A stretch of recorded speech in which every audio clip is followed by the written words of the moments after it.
Happy Friday, everyone. Welcome to another Diablo 4 Campfire Chat. My name is Adam Fletcher. I am the Associate Director of Community here on Diablo. Joined here by Joe Shelley, Game Director for Diablo 4, Mr. Joe Pipora, which you guys know of, and Joe as well, I guess. So, I mean, familiar faces. Sure. Associate Director for Diablo 4, and of course, Adam Jackson. Brand new face here. He is our lead class designer for Diablo 4. We have a lot to talk about today. Yes. In fact, just note, there's two Adams, two Joes, so this is going to get really confusing here. And we were thinking about, like, maybe we do like a battle royale or something like that to, you know, determine who talks next or whatever. But I will say we actually do have a lot to talk about.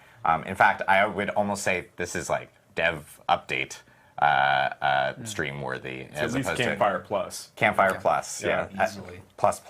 Yeah. It's like New Game Plus or whatever. Okay.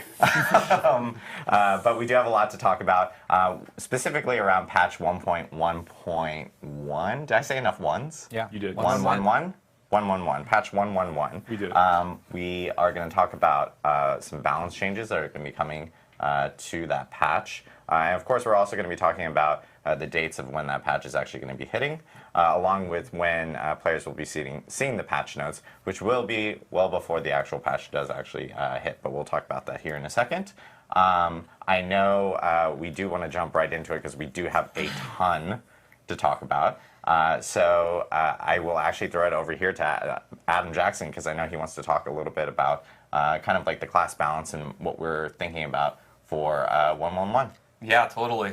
Glad to be here. We have a lot to talk about. So first I want to kind of frame this in our goals and what we're going to be doing in this patch in the immediate future, and then talking a little bit about kind of how the class team feels about classes and kind of what we're thinking in a more mid to long-term space. So for this patch, we've got a lot going on. One of our goals is kind of, I think, obvious to the community. We want to kind of improve the effectiveness and the fun of the Sorcerer and the Barbarian. So we've got a lot of changes coming in there, and I think I want to frame this in two ways of kind of what we're thinking about the Sorcerer and then what we're thinking about with the Barbarian. Because they both have, you know, kind of different things going on. For the Sorcerer in this patch, we're focusing on reducing something that we call Kiss Curse mechanics, which is kind of, I know, a very designery term. But it's this idea that we give you a really cool power effect, and then we kind of take something away or make it nerfed or nerf some other part of you in some way, usually for balance reasons, to make sure that it's not just, you know, out of control in power. Yeah, usually the idea there is, like, to your point, it's like, so we really have, like, you know, 20% we can afford to give you, but if we take 10% of something else away, we can give you 30% or 35% and feel a little bit better about that. Exactly. Usually it's to sell a fantasy in a really strong way, but we can't, like, do that justifiably without just breaking the mechanic.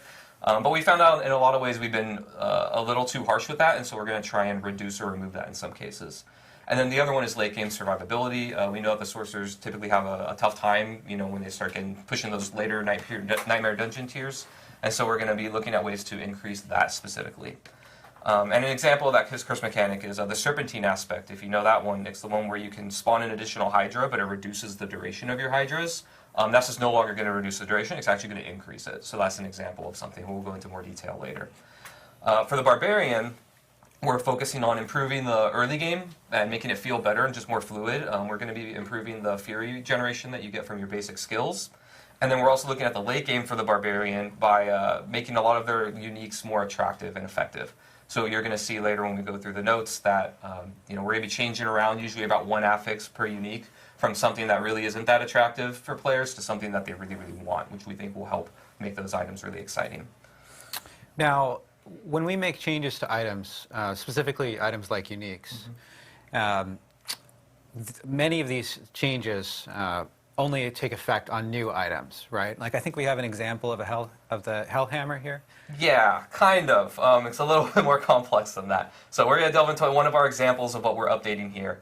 But when we update a unique item, we actually update Hellhammer in two different ways. So we're increasing the duration that the ground is going to be ignited and burning, and then we're also increasing the damage. And that's the actual unique effect power, you know, the exciting thing that the item does. But you can see here on Hellhammer, we're also doing another change where we're actually granting you a bonus critical strike damage and removing the bonus damage to crowd control enemies, right? So on the left, what you see here, when you log into the game, you know, after this patch, the left version is what you're going to get. So you're not going to get the critical strike damage change where the actual item affix there, the rule changed, but you are going to get the updates to the upheaval, lasting longer, and doing more damage. On the right, when you find your new items after the patch, you're going to get the new affixes, the new rules, and things on the item.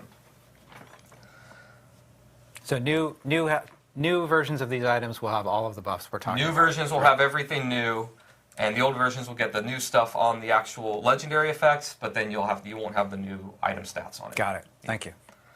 Yeah, so going back to kind of other things that we're looking at. So that's the Sorcerer and the Barbarian what we're focusing on. Then generally across all classes, we're doing a few other things as well.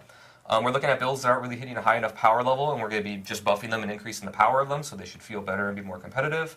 We're also going to be looking at increasing the attractiveness of kind of uniques across the board. We're focusing on Sorcerer and Barbarian for this patch, but we actually believe that we can do this kind of thing across the board. There's a lot of uniques that we think aren't really hitting the mark. It's something that's kind of a tough thing that we talk about a lot on the team, because the roles and the things that the uniques have as far as their item power are all fixed, right? They can't re-roll different stats all over the place. So we could very easily just make all uniques really good by putting all the best stats on the items, right? That's an easy thing to do for us. But we kind of have a push and pull there where we don't want to just make all of them clearly the best items in the game because they have all the best stats and they have really good powers. We want there to be something that's really unique and attractive about them, and you have to kind of think of how you're going to fit these into your character's build. But we think that we are just not hitting the mark on a lot of them, so we're boosting them a little bit and then just kind of seeing how that goes. Next, we're going to be looking at opening up build-specific designs to be more widely useful. So there's a lot of effects on legendary powers and in other places where this effect only works in a very narrow use case, like only on a single skill or a single group of skills, or we're using a certain proc to get it. And in many cases, we're just going to open that up to be more widely usable so that players can actually use them in more different builds or different ways. One example of this that we'll go over later is Chain Lightning's upgrade, Greater Chain Lightning. Currently, it gives you the bounces of Chain Lightning do bonus damage when it bounces off of you. And we're going to change that so that it just does bonus damage when it bounces off of anything. So instead of being kind of a narrow use case where you're only using it like on a boss or a single target enemy and getting value, you'll just get it a lot more often now. Yeah, it feels like a much better lightning range skill now in that way. It's easier for me to clear packs, so it's good. I like that. Yeah, totally. So that's kind of what we're looking at for this patch. Okay, so we talked last week about sort of our things that we want to do, like going forward in the game, other things we want to do. Not all of that stuff is in this patch. Yeah, right? no, we have a lot of talks on our team. We have a lot of things that we're thinking about and going on. I thought it'd be really good also to kind of talk a little bit about how we feel about more longer term goals and things about the game. So these aren't coming in this patch, but things that we're thinking about that'll come in the future that the team's kind of focus on. The first one is kind of finding ways to bring different types of damage closer together. As I'm sure many of you in the community know, vulnerable and crit are really, really strong right now. Yep. Kind of a lot of the meta is about, you make an enemy vulnerable and then you do bonus damage to them and then you stack as much crit strike chance and crit damage as you can and then you blow them up, right?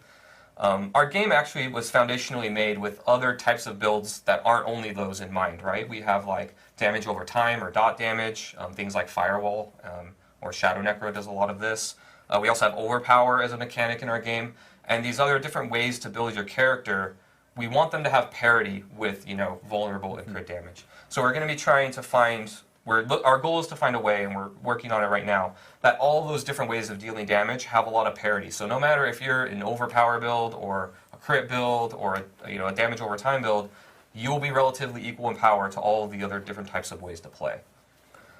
So another one that we're looking at is adding scaling to builds and effects that don't really scale very well in the game. This is something that I think is a big opportunity for us to open up just excitement in different builds in the game. And what I mean by this is we have a lot of legendary powers and effects that spawn a new thing. An example of this is like on the Barbarian, there's some legendary powers that spawn earthquakes or dust devils. Another one is the Necromancer has things that leave shadow trails on the ground that deal damage. And these things, they deal what we call flat damage, which is we give it a damage number, and then that's how much it does, and then that damage number kind of scales with player level. But what we find is that a lot of these things are really good in the early and mid game when they drop, but then when you get to the really late game, they kind of fall off really hard. And what we want to do is find ways to add scaling so that the player can opt into making a build out of these things. So if I want to be an Earthquake Barbarian or a Dust Devil Barbarian, I can actually do that, and it's supported by the game.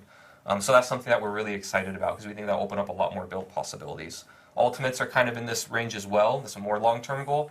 But similarly, a lot of ultimates are really strong in the early and mid game. You take it, it blows up the screen, feels great. And then in the late game, a lot of ultimates that we see that are used are just used because they buff the player in some way. Yeah, they don't blow up the screen the same way anymore. Yeah, right. I want you to be excited to use Bone Storm because Bone Storm is awesome, not because it gives you a buff, right? Or Grizzly Rage or other ones, right? So that's kind of something that we're thinking about in the mid to long term to make the game kind of open up and have more builds available. So we've been talking here a little bit about sort of our philosophy here. We're about to get into patch notes. We're about to talk about Sorcerer. But we thought that it was important to talk a little bit about this philosophy, both because we want to be very transparent in terms of like how we're thinking about the game and what kinds of like why we're making changes, both so that when you see changes you can understand what we're thinking, like what we're going for, and also so that we can incorporate feedback from the community, feedback from you into these kinds of changes. Yeah, and that goes down even to the format for this particular live stream, right? Yeah. So like we're gonna go through a lot of details really, really soon, which I think people are really excited about. I hope people are really excited about because we're gonna have a lot of those. And then afterwards, we want to hear back from the community about like how this worked. Like, was this the best way to get this information? Did you get a lot of good data from us, and do you understand why we're doing making the changes that we are?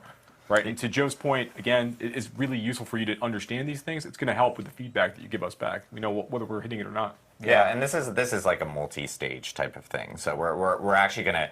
You guys are about to see a ton of slides here in a second, going through pretty much all the different detailed balance changes that are coming across the classes. But then, like we said, like we do plan on releasing patch notes so that you guys can actually read them in more detail. And in those patch notes will be additional information such as like all the bug fixes and so forth that will be coming in with the game itself with 1.1.1. So. Do we know when we're getting the? We plan on releasing those? So we are. Look at this. We had planned this to talk about it later, and now like. Sorry. I know now you're just gonna spoil it. We're actually gonna release patch notes, full patch notes. You guys will see these patch notes first here on the stream, but we will release patch notes next Wednesday on August 2nd, so that everyone will end up seeing it. We'll talk about the patch date here at the end of the stream. Yeah. We're closer to the end of the stream. Yeah, so just wait for the end of the stream. We'll talk about when that's gonna go out. But what we do want to do is we do want to jump straight into the balance changes and so forth. Yeah. And we do want to start off with the Sorcerer. So we have a lot of different slides and changes here that we do want to detail. So Adam, I know, wants to go through them all. Yeah, totally. So I think what I'll do is just give you a few moments to look at the screen and kind of see what we're doing and then talk high level about some of the bigger changes here. So Flickering Firebolt is one. We're changing Firebolt to basically just generate mana when you hit an enemy. Before it was only generated when you hit a burning enemy. So when you would just try and cast Firebolt, without doing anything else, you would just always miss the first hit of getting the mana, which felt bad a lot. That always felt bad. Yeah. Yeah, it says negative feedback loop, so we're just going to make it feel nicer. You still feel nice about burning things and piercing, but you just get it more often. Probably another big one here is the greater chain lightning change I talked about, where every time that it bounces, the next hit would deal damage rather than only bouncing off of you. And then we're also buffing the other choice for destructive chain lightning, so you get more crackling energies. Next one, let's go to the passives. These are all the key passives at the bottom of the skill tree. Isu's Ferocity is a big one. You're going to see a lot of these kinds of changes where it used to work kind of in a more narrow use case, and now it works in a case that it didn't, so that's just generically good. This one, it used to not really work on bosses very well. You had to kill enemies by critting them to get the bonus, and now you can also get it during boss fights by just hitting the boss and critting them. So you'll just have uptime and usefulness in a part of the game that it didn't before. Next, for Paragon, we're going to talk, let's see, these are a lot of the defensive changes that we talked about. So you've got some damage reduction increases to a lot of the glyphs and nodes across the board. Again, we're targeting that late game survivability for the Sorcerer. Another one that kind of opens up more ways to play and just makes it more usable is the Searing Heat Legendary node. This one is when you cast Fireball or Meteor, now it just increases your crit strike chance across the board for 5 seconds, so you can get that crit strike and use it on any of your skills rather than only on them. Yeah, damage reduction is actually like extremely strong in Diablo 4. It's really, really good. Yeah. So these things should be pretty impactful. Yep. We can go next one. All right, so here we've got some more Paragon nodes. Again, damage reduction across the board. Keep in mind that also on some of the rare nodes, you can see them twice in a board rather than only once for the glyphs. So that means that this is actually like doubled if you go for both of them. And then we're also increasing the maximum life bonus on a couple of nodes. Again, just targeting that late game survivability. And now legendary, so there's a lot to chew on here. There's your first one, Serpentine. Yep, there it is. That's one we talked about before. So now you can have a Hydra active, and instead of the duration being decreased, it's actually going to be increased. Next, we've got some, again, damage buff numbers to things that are underperforming. Aspect of 3 curses is one that I'm particularly excited about. Before, this one used to be that it only increased your crit damage of meteor only and only against healthy enemies. So it was 1 skill and only healthy enemies. Now it's going to work on meteor and fireball, and you get half of the bonus all the time, and then an extra bonus against healthy enemies. So now you can use this in builds that you weren't able to at all before. The next one is pretty good, is gravitational aspect. This one was it used to reduce your damage in exchange for the lightnings orbiting around you. Now we're going to increase it. So again, that's a pretty big swing in power. Next, we've got recharging aspect. This one was kind of similar to the change that we did to chain lightning to that bonus baseline. It used to only give you mana when it bounced off of you. Now it's going to give you mana when it bounces off of everything. So again, a lot more usable. And in combination with that Unbroken Tether, I think Chain Lightning players are going to be eating pretty this patch. We're also increasing the bonuses of Chain Lightning that you get when that proc happens. So lots of Chain Lightning bounces. They give you lots of things. Should be really fun. We're also putting a new legendary into the game. This is the Mage Lord's aspect. This one makes your Veer's Mastery Key passive, the damage reduction there, be increased by quite a bit so that you can survive when you're in that melee range. And let me see here, some Snow Veiled aspect is getting a pretty big generic buff, where before it just gave you Unstoppable when you used Frost Armor. I believe it's gotta be Frost Armor. But now it also gives you bonus armor when you use it as well, just generally more useful. Incendiary aspect terrifies me, but we're doing it. This one used to be that it procced off of all of your burning damage. So your burning damage could give you mana, and now it's going to just do it off of your pyromancy skills damage. So this opens up meteor, fireball, all of those other skills that aren't really firewall. I think that's good for that one. And then for uniques, we've got the Gloves of the Illuminator. This is the one where your fireballs bounce and deal AoE damage.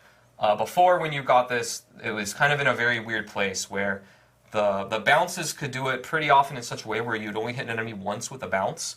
And we have to put this damage penalty on it because, you can hit enemies multiple times with it, and it's AoE, and gives you a bunch of procs of all of your stuff, so it's really, really strong. But because you could only hit an enemy once, a lot of times this was just a damage nerf for your character. Yeah, you'd bounce it one time on a monster, and that was that. And now you got nerfed for getting unique, right? That never feels good. So we reduced the distance that it bounces a little bit, so it should be more easier to consistently hit an enemy twice. And then we also reduced that damage penalty, so now no matter what, if you hit an enemy twice, it's a damage bonus.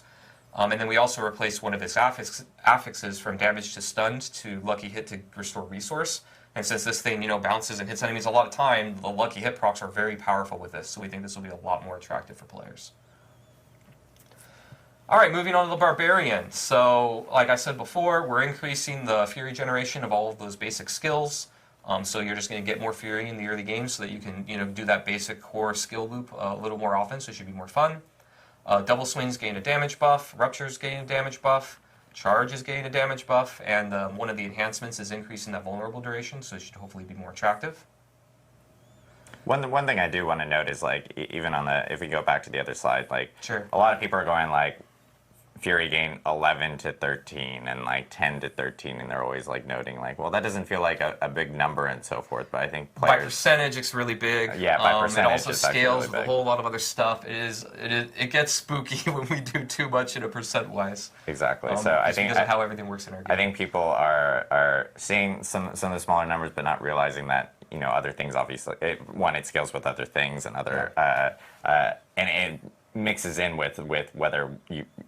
Other gear that you have and so forth. So this is just the baseline number. And you have to remember that obviously when that number gets tweaked, everything else gets tweaked that gets... Want to point that out too when we do damage increases where it might seem small because it's increasing the base that everything else multiplies and scales on. It can be a bit... sometimes it's not as much. We can go and do it again, right? But it's scary and risky. So we have to think about that because it's very easy to be oh, just make it 20. And now, late game, you're just bashing once and then getting all your Fury back or something, right? Right. So. All right, so violent upheaval. This one gives you berserking, and it used to be that you had to damage 2 or more enemies or 3 or more enemies to get a better buff. And now we're adding bosses to that. So when you're in a boss fight, you're just going to be able to get and chain that berserking again, making it usable in a part of the game where it didn't used to be. We've also got gushing wounds is one I think worth calling out. This is the key passive. We're increasing the scaling of your bleed to crit damage, and then also your bleed damage when you overpower an enemy is going up significantly. Yeah, that's huge. Yeah, so now when you overpower and get that AoE blood burst, it's actually going to do quite a bit of chunky damage, we're hoping.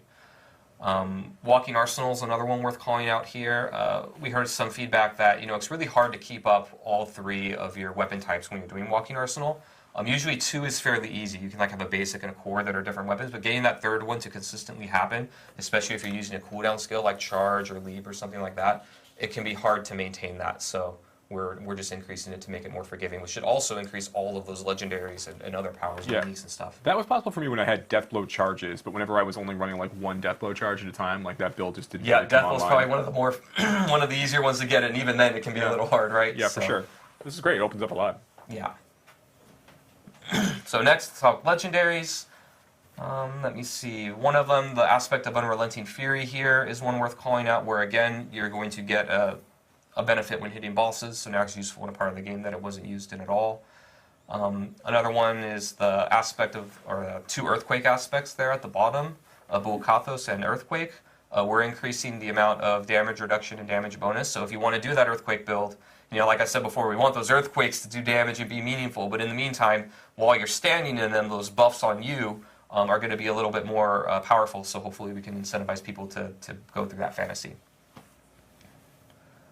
All right, next, so uniques. We've got a lot of stuff here with Barbarian uniques. Again, the high-level goal here is we're generally improving just the base thing the unique does, and then also trying to replace an item stat that wasn't very attractive or not as attractive with one that we know players really, really like to make these meaningful for them. So Fields of Crimson, this is the one where you do blood pools when you rupture enemies. We're increasing the damage. We're increasing the damage that enemies take standing in pools, which is a pretty big buff. And then we're also changing the rupture cooldown reduction with bonus crit strike damage. And again, combine that with the bonus in the key passive where the bleed damage, 70, right? where that scales better. That'll just be quite a bit more damage across the board. Hellhammer we talked about. Ramalandi's Magnum Opus, we're replacing the physical damage affix with vulnerable damage. 100,000 steps, the base affix of the boots, we're replacing the evade cooldown affix with just more evade charges. And then we're also replacing the damage against stun enemies with bonus movement speed, which you'll see a couple times in boots that we're doing because we know how attractive that stat is. Let's talk about. Sorry. So, I was just going to say we said that we were going to buff Sorceress and Barbarian. We're going to make some changes in 1-on-1. But Adam, you've been working on. We don't want to leave the other 3 classes out, right? Yeah, totally. Most of these changes that you've seen are for Sork and Barb. But I think we had some time to make some changes to the other classes. We too. totally did, so we can go on here. One thing I do want to call out, though, the focus of the patch is the Sorcerer and the Barbarian, so you're going to see a lot more for them, but we wanted to give the other classes something exciting as well. Rogues are actually, I think, eating pretty well right now, so they're pretty good, but we still found some things of underused things to buff. Probably one of the more big ones here is Forceful Arrow. We're changing the functionality here so that every time that you cast, third cast of the arrow just pierces all enemies, which is a pretty big just generic bonus. We got some feedback on Rain of Arrows that it was kind of weird that the second wave was the one that knocked all the enemies down, because a lot of times, you cast a skill and the combat is in a certain state where the enemies are where you want to hit them and probably where you want to CC them, because you usually want to group stuff up to CC them. But because it happens on the second wave, the first wave comes, does a little damage to everything. They all move. And then they all move, and then everything goes and falls apart, right? So this just makes it more reliable. It sets itself up. It sets itself up, yeah, exactly. Here, let me look if there's anything noteworthy. There's some buffs to things that are underused. So the aspect of Elusive Menace no longer requires hits to be from close enemies. So again, we're just making things more generically usable. And then for uniques, kind of similar to Barbarian, we found some room here to make a couple stats replaced with things that we know are really, really attractive. So in Wind Force, we replaced the All Stats affix with bonus vulnerable damage. And then the Word of Hakan, we replace ultimate damage with cooldown reduction. So Druid, kind of similar to what I said about the Barbarian, about that early game kind of feeling a little bit slow. We're also improving all of the spirit generation of the Druid's basic skills. So across the board, you're just going to be able to get to those core skill casts a little bit easier. We're also improving the passive damage generally of a lot of their companion skills. So your wolves are going to feel better. The both passive and active damage is going up. The upgrades for the wolves are all going to be a little bit more powerful. And then same thing for ravens, their passive damage is going up. And then brutal ravens, this is the one that gives you another little, a couple more little ravens to go peck your enemies to death. They're also going to peck a little bit harder, so a little bit more fantasy fulfilling there, I think. And then we're also looking at rabies. We know that poison druid, like just if I want to do pure poison druid, is a little bit behind, so we're really targeting rabies as a pretty meaty upgrade there in its damage. This will also, by the way, improve the legendary, I think it's legendary where your wolves can cast rabies. That's also going to be improved by this. So just that whole archetype will be better. And then for legendaries and the class mechanic, we're just buffing some things that are a little bit underutilized, so they'll just be stronger. And then Necromancer, so here we've got quite a few things going on. Bone Spirit, this is the enhanced Bone Spirit, which is where when you crit enemies with the Bone Spirit, you get cooldown reduction. We're increasing that from 6 to 7 seconds, so it should be a little more friendly to players in this current state of the game. The Wither legendary upgrade here, this is the one where your shadow dot damage is going up, and we added a new way to scale that damage in the legendary space. We got feedback that this really just wasn't scaling enough to be meaningful, even when you invested a lot into willpower. So now you're just going to get a lot more bang for your buck. You're going to do, the requirement is less, so you're going to get more procs of the increase to your damage and chance to proc that damage, and then also just your bonus damage straight up is going to be better. So the shadow builds should be a lot better. Empowering Reaper, we got some feedback that totally makes sense to me now, and a year ago me should have thought of this, but the way that this used to work was Sever would spawn a pool of blight under enemies, and the chance was based on you critting them. So the idea was you would create a crit build, and then you turn your crit into these pools of damage, right? That sounds kind of cool. But it turns out, crit doesn't work with dots at all. So that pool doesn't get scaled with the way that you make the pool. So it just doesn't work design-wise. I take the blame for that. But now we're changing it, so you just have to damage enemies to spawn those pools of blight. So now this can actually be more friendly to dot builds. And then aspect of Exposed Flesh. This one used to have the same effect, but only when hitting vulnerable enemies with bone skills. So now you can just get, we have a new resource mechanic for all the Necromancer specs that aren't bone. And then here, let me see, probably one of the big ones to call out, even though it's just a number buff, is Aspect of Torment. That Essence Regeneration was just woefully undertuned, so we increase it pretty significantly. Hulking Aspects, this one, I'm hoping gets to see more play. This used to be a resource legendary, which looking at it now, was a little weird, because it doesn't actually give you resource, it's just cooldown reduction on the Golem skill. So we're going to move that to a utility. So now you can put this on your boots and other places that you didn't have to, and it doesn't have to take that prime ring slot to use this legendary. And then we're also updating the effect a little bit to be stronger. And then for uniques, kind of similar to what I said before, the Greaves of the Empty Tomb, we're changing the bonus intelligence affix to be replaced with bonus move speed, which I know is particularly attractive for Necromancer players. Yeah, mobility for Necromancers. Yeah, well, Necromancers they make more mobility a little bit. Usually the slower individuals in the group. So yeah, helping them out a little bit. Here, this is a monster change, but it impacts minions really, so Necromancer and Druid. But these attacks now from the Balrog and some elite affixes are going to be dealing reduced damage to Necromancer minions and Druid companions, so your pets will just die less often to these things. And then now we got some of our generic updates. We only have a couple of them. The first one is to a Malignant Heart. This is the Caged Heart of Spellbreaking. And this one used to say that when you took elemental damage, you gained damage resistance to that element, right? It was thematic to reducing only that element. But we found that was really, really narrow. Again, trying to open things up so it's not so narrowly useful that you're not going to ever take it. So now it's just going to give you just generic damage reduction when you take elemental damage. And then our last one here for item updates is Temerity. So we got a lot of feedback on this one. It's funny because when we launched the game, we thought that this item was crazy and going to be really, really good. But then we realized due to the stats on it that it just wasn't hitting the attractiveness that we wanted. So even though this terrifies me, we're going to bump it up and see how it goes. But we're going to replace the all stats affix with bonus max life. The barrier is now also going to be scaling with your maximum life. and it'll probably be working with other barrier legendaries where you need a barrier to do certain procs and things. This will now proc with that as well. So we think this is going to be a pretty big buff to this item, and hopefully we'll see it in your max life and increasive healing builds.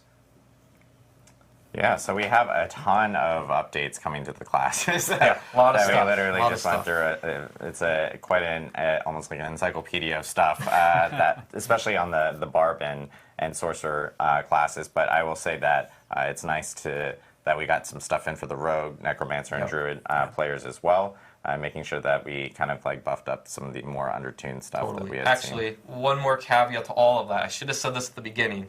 It's not final yet. Not final This yet. is planned. That's why you probably saw the little the odds are very high we do 90% of it or most of it, maybe even all. But as we get into the weeds of things and we're updating things, some things may change. So this is our plan. It's very likely it'll be at least most of it, if not all of it. But it's not completely in the game yet, so there might be some number tweaks, basically. Yeah, we always add a small caveat just because things are still going through testing right now on our side. Correct. And we want to make sure testing, all that stuff. Yeah, so. we want to make sure we're not completely. I'm very careful. I always caveat, not final until you see it in the game. Adam's being very cautious about Yes. it. I am very It's cautious not of going it. to be. You're not going to experience something that's totally different from what you just That's saw. right. That's, No. that's also It'll why we're be not close. releasing patch notes today, and we're going to actually discuss when patch notes will be released We will. later on Yeah. the stream. So Yes. we'll reveal that. And one thing I do want to note is because I'm seeing this a little bit in chat and people are Yeah. going hey, you guys are adjusting some tweaks with for instance druid summons and their minions. Same thing with there's a lot of questions about hey, what's the overall plan on minion builds and so forth in the future? Is that something you guys are still going to want to work on, look at in the future? I can talk about this for a very long time. Yes. Druid and Necromancer are a little bit different, so I guess I'll talk Necromancer first.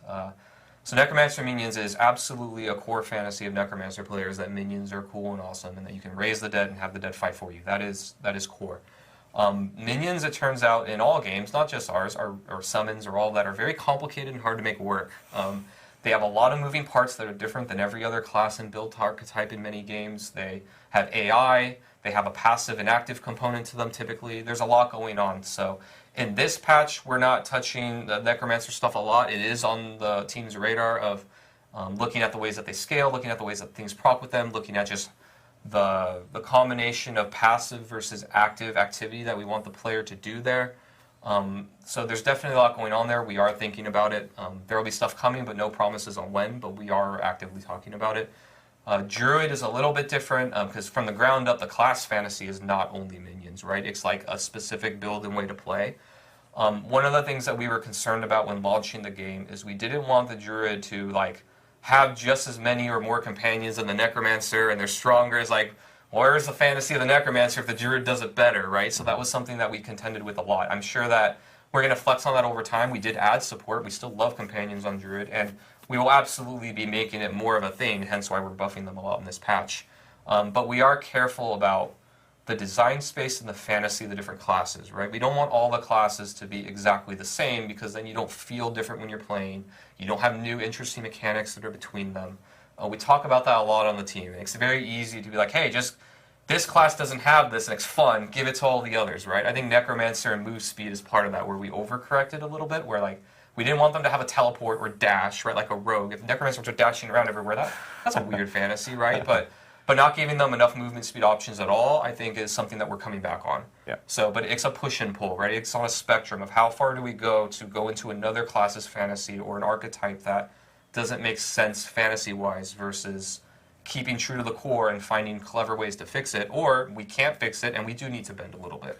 And it's always a conversation. It's also interesting to see that the feedback, particularly on Druid companions, we knew that they were really cool, but the number of Druid players who are looking for more ways to kind of make more companion-focused builds is maybe a little bit higher than we expected. Yes. So this is one of those situations where, kind of in response to the fact that players are really hoping, Druid players are looking to go after this fantasy of, I am the master of the animal kingdom, and I'm going to have all these and nature, right? I'm going to have all these buddies with me. I think it's kind of moving our hand a little bit. It's oh yeah, actually there is something really cool here. There is fantasy here for us to really latch onto and more that we can do. But to Adam's point, it's still very important we make sure that the Necromancer feels distinct and the Druid feels distinct after these changes go in. Correct. It's the eternal struggle for us on class design. Sure. Yeah. We also have a lot of like quality of life items that we wanted to talk about that we actually kind of hit on last week Sure. when we were talking on the Campfire chat that would be coming in 1.1.1. And I know we wanted to talk a little bit more about those here. I know we have some changes coming for like monster density, for instance. Yeah, I want to talk about monster density. So we've said a few times now that we're going to increase monster density in Nightmare Dungeons and Helltides.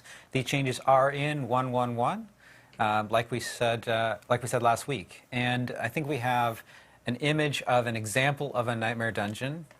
This is how it is today. Yeah.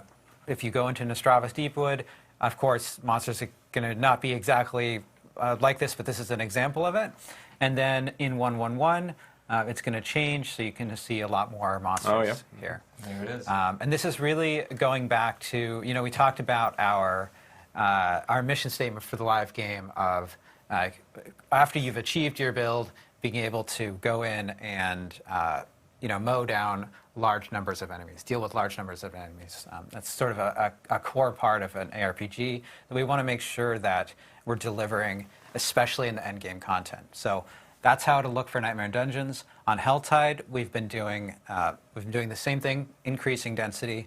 As I said last week, there are some areas of Helltide that are highly dense, and we want to make sure that all of our players across all of the different platforms that we support can enjoy this increased density, so it's not just the people with the absolute top-end equipment.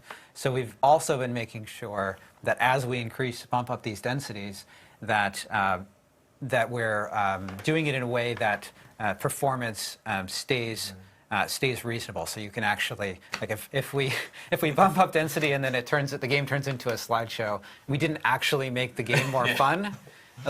Even though there are a lot of monsters, so it needs to stay performant at the same time. So we've been working on that at the same time so that we can really hit that target.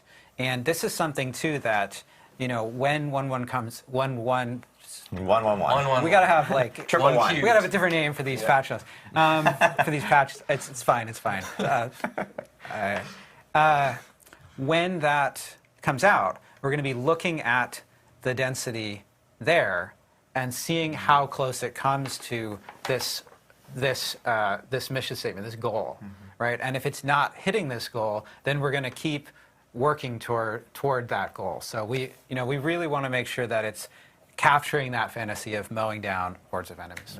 Yeah, it's a great goal for us to line ourselves around too, right? So once we're able to capture more data from players on live, we can see how players with different like PC specs are able to interact with some of these spaces. It's going to continue to inform us and let us do more and more double down some of these decisions as we go. And then I know we have some changes coming in regards to bosses and so forth as well. That's right. So we didn't talk about this last week, but we have gotten a lot of feedback before about the about players, particularly like in World Tiers 3 and 4, fighting like dungeon bosses and world bosses, and being able to go in there with their enhanced power. Now they've got like some uniques online. Their build has really come online, and they've got like a lot of like damage to vulnerable targets. Like they're mowing through some of these bosses faster than we expect, right? So, or rather, fast enough that's not really challenging and not really engaging. So we are boosting the health of bosses in World Tiers 3 and 4, at brackets as you're kind of going up the experience. But in exchange for this, in exchange for making some of these pieces just a little bit harder as players are going through them, we are also going to be making a change to the rewards that you get from going through these. Yeah. So now, like after 1.1.1 goes live, dungeon bosses starting at level 35 even. So this is before you can get into World Tiers 3 and 4. And then it's the so once you've done that, or once you've killed those, you're going to have a guaranteed legendary item drop in that space. And that's going to carry up as well into World Tiers 3 and 4. When you complete a Legion event, that's going to also give you a guaranteed legendary drop starting at level 35. There's a chance before 35, but it's guaranteed at level 35. You're going to have one pop in. And then another Butcher has a 100% chance to drop a legendary as well, because he's a boss, of course. And then another really big one is we got, and this is funny, I did it. Please don't follow me on Twitter unless you really want to see a lot of nerdy stuff. But I did a Twitter poll a while ago where I basically just said what do you think is the chance at which a treasure goblin will drop a legendary item? And I said it was 10%, 25%, 40%, 50% with the 4 options. The majority of players, voters, I should say, right, all selected 10% was the chance, and everybody had their own, their feelings on it as they were kind of going through it. But the reality is at level, and I said level 50 Treasure Goblin as part of this, but the reality is they have a 50% chance to drop legendary items today. And that's like going back to like level 35. They've got a very, very high chance to drop legendary items, but So what you're saying is sometimes I kill a treasure goblin and it doesn't drop a legendary item. That's Yeah, correct. that's what I heard. That's exactly right. So basically, if you flip a quarter every 25 minutes, that's basically your chance to get a legendary item when you're fighting treasure goblins in the overworld. And it's very easy to have like tails, 5 times in a row, and then That's what happens to me every time. And as humans, we are 7 times more likely to remember a negative thing than a positive thing. So this is nothing wrong with rather there's nothing wrong with the player's perception of treasure goblins not feeling rewarding. You don't see them that frequently relative to other content types, and when you don't get a legendary item from something called a treasure goblin, that can feel bad. So what we decided to do is we've gone back and said, starting right at level 15 for treasure goblins, 15, they have a guaranteed legendary item drop chance when you kill one from that point forward. So now when you see treasure goblins in the map, you start hearing them like snortling around in the corners of your screen. You know you need to go fight that thing. You need to take it out. You need to get a legendary item from it. That happens very, very early. So we think that's going to be like a really fun like updates to kind of help get these things across. 50% isn't useful in this case. 100%, absolutely. We want you to feel like you're getting that power. 50% No more more fun. coin flip. No more coin flip. Yeah, actually And- probably more than 50% more fun. I will Say note, 100% fun. Joe missed a wonderful opportunity to drag in Gabi, the goblin. Oh. The treasure goblin. into the frame. Should I try We to have a pull plush this in? treasure goblin just off screen. We have a very large plush. Here's There he this is. giant treasure There goblin he is. that Look- absolutely doesn't fit on camera Look at how all. happy he is. And that now he- he's off Happy camera to He's get again. you legendary. loot now. Staring at Joe as he's literally talking We have a about. lot of other stuff to discuss. Staring at Joe Very as he's important. literally talking about killing him. So yeah. Yep. They're happy to be of help. It is a plush creature. So yeah. I know, and so we talked more about, or you actually, when we were on the stream last Yeah. week. Sorry, bleh, about 2 weeks in a row, you guys. We talked about respecs and Yeah. so forth. So I know that is also coming in. Yeah, in 111. we just want to confirm that the stuff we said last week, we're going to reduce respec cost by 40%. Players are going to get an extra stash tab, and Elixir stat count is going to go up to 99. Yeah, and the stash app is just purchasable by That's gold. right. So So yeah. that's just to make sure that people That's don't right. think we're just Yeah. selling it. Tab 1's 100K, Tab 2's Yeah. 200K, Tab 3's 300K, Tab 4's going to be 400K. Yeah. So you can buy that for your seasonal stash and for your eternal stash. Yes, exactly. And then one other thing that we did want to talk about, because this was a question that came up last week in regards to like the leaving dungeon options and like teleporting out of dungeons and so forth. And I know you wanted to talk more about that here today. I don't know. I think I explained it pretty well last time. So clear. So clear. There's a loop there. I don't know why anyone's confused. This is very clear. I'm just kidding. We're going to change it back to 3 seconds. Yes.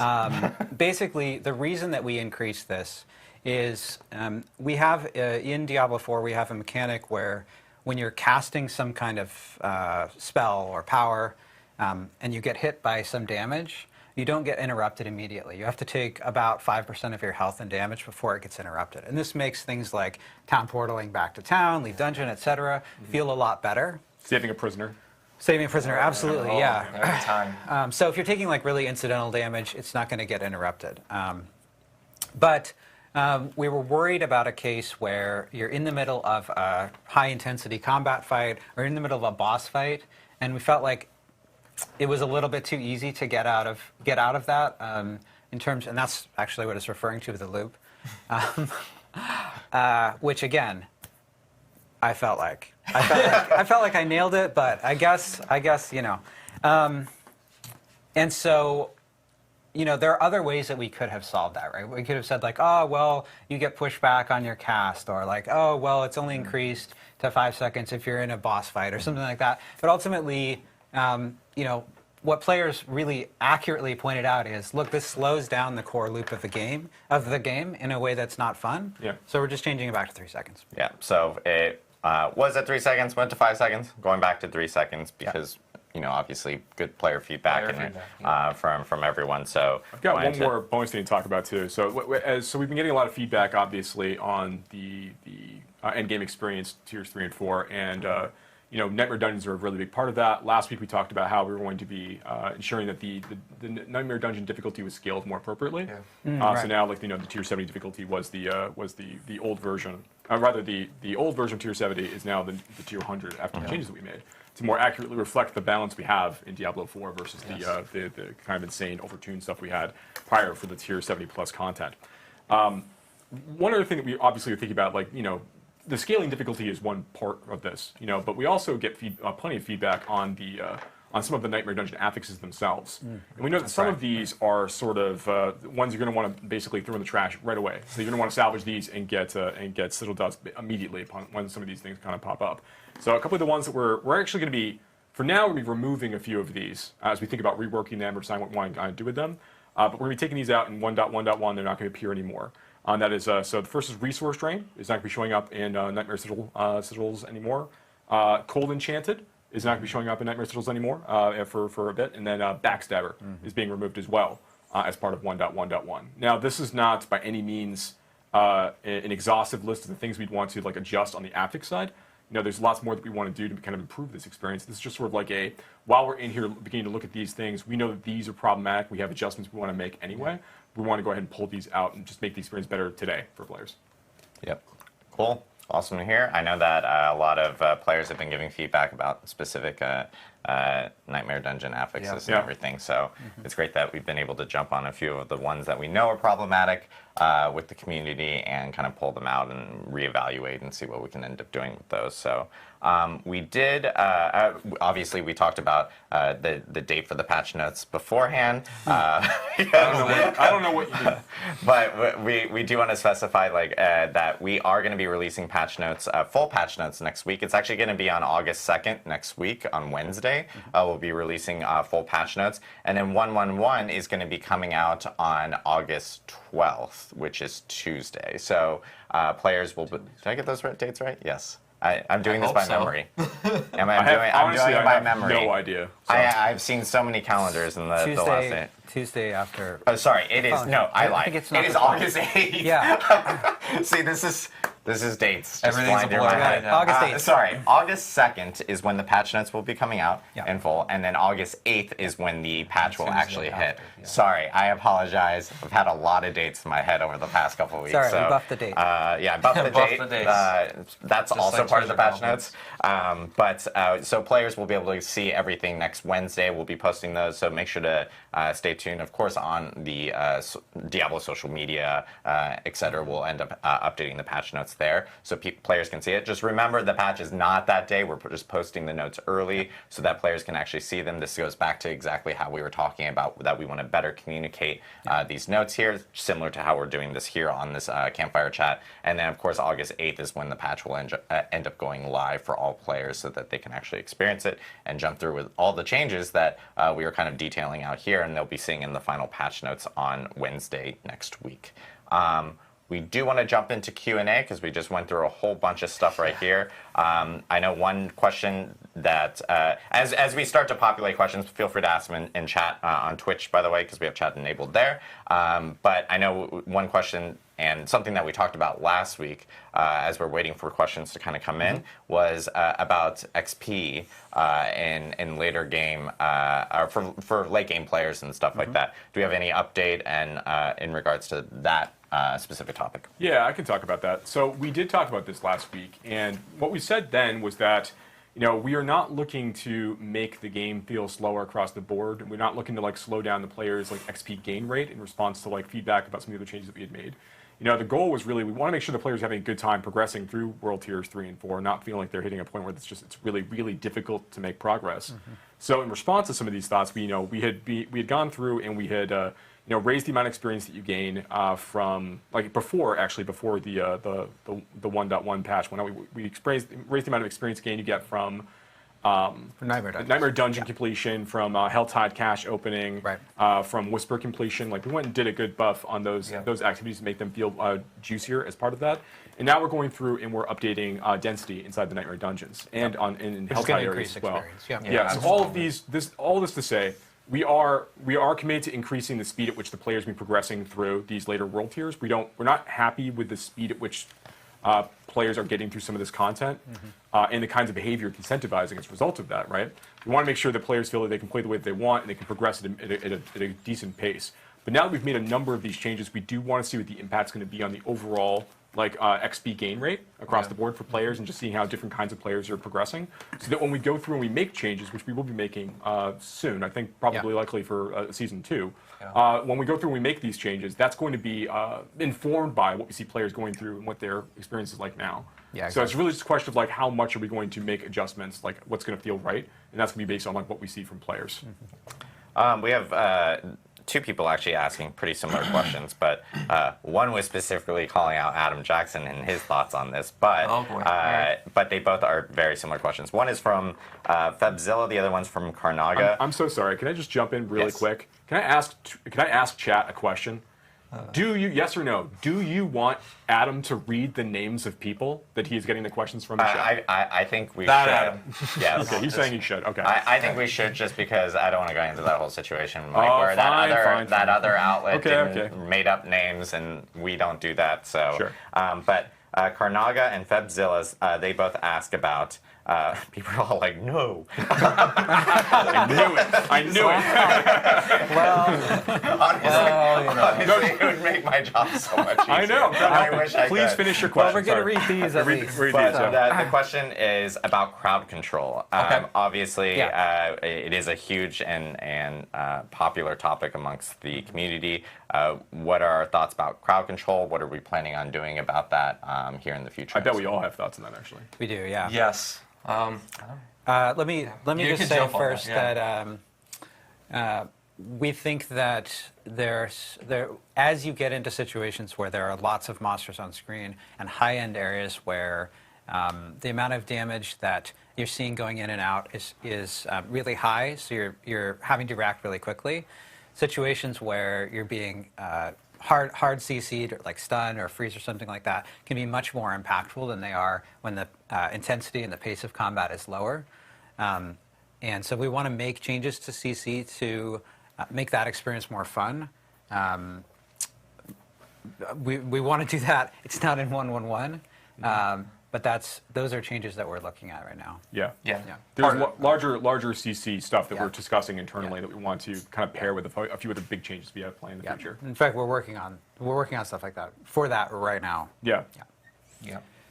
There is a question here regarding, it's my favorite question because I always get this, it's from Cookie Drops. So are you guys planning on addressing the issues related to like the imperfectly balanced on Necromancer, the decrep aura on Necromancer, and those are addressed in 1.1.1. Yeah, we fixed it. Those are, we just didn't list all the bug fixes and stuff There's like that. a whole lot of bug fixes. Yeah, so you guys will see those with the final notes and everything, but those are addressed in this specific update, and it's something that I know a lot of people have been asking, going like, well, I can only add 1 point, yet it says I can add 3, and so forth. So most definitely being addressed in that. We've actually just been getting a general decent amount of questions related to resistances and what the intent is going to be with resistances here in the future. There's a ton of questions, so lots of names. But Sure, I guess like what's the vision on resistances here in the future? I talked about it a little bit. The vision is kind of, I think, what the standard vision of most games is, which is everything is impactful and meaningful and feels good, and you invest and get rewarded for those things at all times. But reality is a little bit harder than that. But that is kind of the North Star and what we're trying to do. The idea is that when you invest in elemental resistances, you will notice a difference in the damage that you take. We don't want just armor or damage reduction or any like king stat that is just way better than everything else. That's the only thing that you care about. It is tough to find a perfect balance there of how impactful some things should be versus others, and then can you negate certain kinds of combat when you max things out or only focus on only one thing. And there's a lot of gray area there that we're talking about, but our goal is that, and when we go and really take a deep dive at it, is one, we don't want you to just stack armor and that's better than everything else. We don't want you to stack just like general damage resistance and that's just better than everything else. We want elemental resistances to be meaningful, but we also don't want to get to a place where, you fight a fire boss and you stack all fire resistances and it actually can't hurt you. Right? There's always a push and pull in this one. The inverse of that is actually also really dangerous, which is that you're wandering through the game. You don't always know the kinds of creatures or affixes. Obviously, you don't know the kinds of affixes you can be dealing with. You've got 0% poison resistance, and you get basically one tick from a level 60 poison creature kills you. Sure. Right. So there's a balancing act. The team is, as we move forward, everything that Adam just said is 100% accurate. We want to make sure that the choices between armor for mitigation, for damage resistance based on passives, legendary powers, glyphs, and paragon nodes, those things are impactful, and that resistance plays a really, really important role. The big difference here is that resistance is a thing that you are going to stack and earn separately, and that they are usually tied to affixes or inherent affixes on rings and jewelry. So it means that some players will be able to go and encounter situations where they are not going to have a predictable amount of resistance when they go into an encounter, which means that we just need to think about what that is going to feel like for that player, and imagine a world where they are able to still complete the content, but it's much more effective to have the appropriate amount of resistance. We need to make that feel impactful. Yes. So there's going to be situations where we are going to ensure that if you are getting into a predictable fight against a creature that you know is going to be dealing a certain kind of damage, and you don't have resistance in mind when you go into that fight, you're going to be penalized for that. That's going to be a really, really difficult situation for you. But we are, trying to balance this against the general flow of Diablo 4 as it stands today, as opposed to trying to remake it into an entirely different experience. Right. And to sort of get to the point of the question, the question there, which I think is, do you guys realize that resistances don't feel like they're hitting that goal right now? That's right. Yeah. We do realize. Yes. We're gonna make changes to Yes. All right, sounds good. There is a lot of questions about mounts and how, we've gotten a lot of feedback about mounts. We've seen Carbot videos. Our friend Carbot Animation made an episode about mounts. Very funny if you haven't seen it. Highly recommend checking it out. But are there any discussions? Are you guys aware? What are you guys planning on doing in relation to mounts? Yeah, there are a few changes here. So we want to make mounts feel better, sort of broadly speaking, and a couple of those things are making sure that the boost feels really good, especially with controller, where it's underperforming, and the boost actually, the boost mechanic on the mounts, it actually stacks. There's a bug right now with that on controller where it's not stacking properly. We're going to fix that, there's a few other. There's a key part of this is that the mount gets stuck on things, and that's barricade. One of the things that, barricade, for example. We, in theory, the idea that you're riding through an area and some bandits or some skeletons have set up a barricade for you, and you have to sort of dismount and fight all those skeletons. That sounds like a fun idea. Cool. It doesn't exactly play out that way.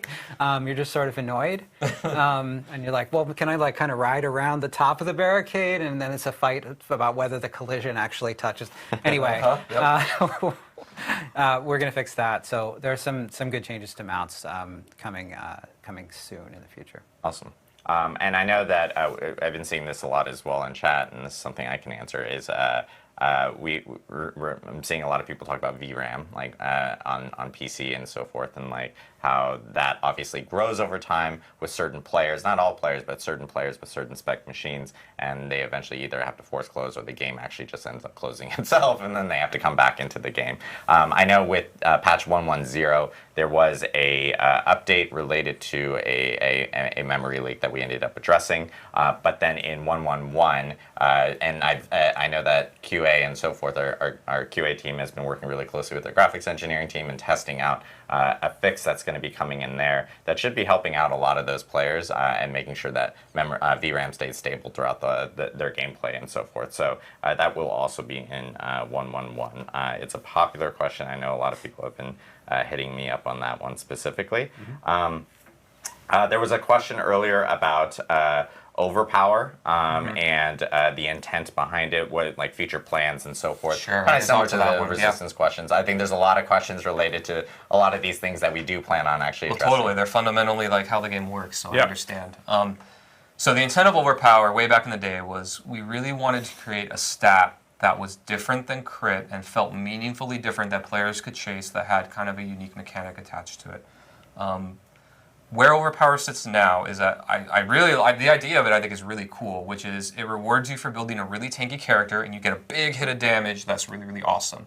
It also scales off of your max health and then the current health percent that you have at the time, and then also scales with Fortify. So normally these stats aren't things that you want to scale to kill things, right? So we were trying to add another avenue, a vector to do that. And then the other thing that's unique about Overpower and how we didn't want to just turn into critical strike chance and damage like a lot of mechanics can be, is that you have a baseline low percent to do it, right? It's 3% across everything. And you can never increase that baseline percent ever. And that is a design choice and a goal. And then the idea is that you can, however, get guaranteed overpowers by doing certain mechanics. So the Druid has some, the Necromancer has some, where it's like, hey, you do this thing, and the next one is guaranteed. So you can still play around it, but unlike crit, where you're chasing the random chance to get higher and higher and higher to get those procs, overpower just naturally happens kind of rarely, and then the builds that can use it get it guaranteed. And then that you have different vectors and avenues to scale it. The problem right now with overpower really is not necessarily an overpower problem, but it's really the crit vulnerable problem of these other things that scale multiplicatively just overshadow overpower in the same way that even dot damage is very much a lot of times overshadowed too. And so when we're looking at our revamp, the dream and the goal and the utopia we're moving towards is all of these vectors, and not even just overpower, but there's some other ones that I know I'm thinking of that I can't, like those legendary affixes that spawn stuff is another example. Oh, sure, yes, yeah. Like we want, when we give you a fantasy as a player, whether it's baseline or via legendaries and uniques, that you're able to build that into the late game and it's delivered on, and you can actually scale and be just as good as anybody else. That's the goal. That will always be the goal that we move towards. We're not there yet, obviously, but that's kind of the intent. Is overpower is another stat that you can actually chase meaningfully via lots of other stats too that it combines with to make a build, and that's kind of the point. Awesome. And then this is a question that I know everyone talks about. I don't know if this group up here can fully answer it, but it's something that we can follow up on, which is the zooming in and zooming out on your character, getting a wider look of gameplay and so forth. I know there's like performance implications to that because it increases the draw distance and so forth, and we have a ton of different platforms, so it has to be evaluated in any type of way if we were to make that type of change. Because even when it does zoom out on bosses and so forth, there's like some resolution or scaling and so forth that kind of occurs there. Please don't kill me, engineers, if I'm saying that wrong. But maybe that's another topic we can bring up during like another campfire chat with engineers, possibly to maybe clarify a little bit on that or so. Or we can just follow up separately after the campfire chat. But I know that's a question that a lot of people have been asking.